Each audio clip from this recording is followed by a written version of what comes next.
sim tục tan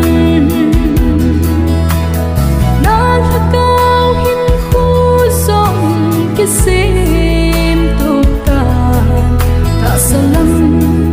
hin khu rộng cái sim tục tan vài ngày khá nè tê vài ngày in nè tê cái gì khá nè tê cái gì in nè tê nè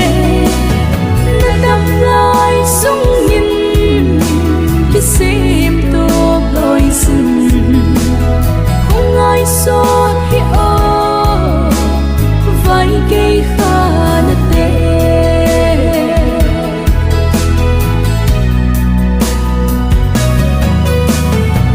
ba tâm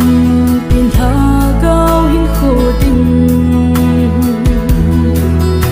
gel pha lovin ta sẽ in trên bầu khô sẽ in ai hin khô a se gam tai al haga khôn nong din mu pha ta lâu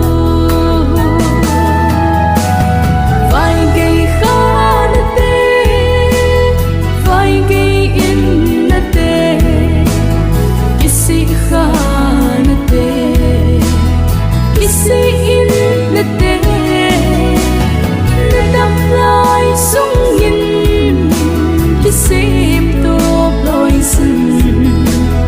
không ai xót hiểu vài cây khá nè tê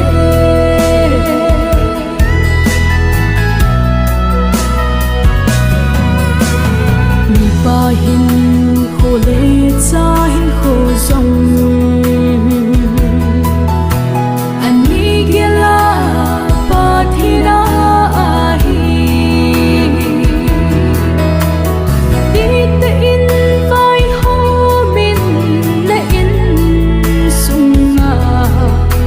sung kum piki ngai na chu mi pa vài ngày khá na tê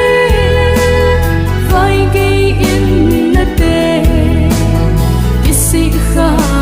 na tê kisi in na tê na đâm lại sung nhìn kisi tốt lối sừng ai xót hiểu vài cây khá nè tê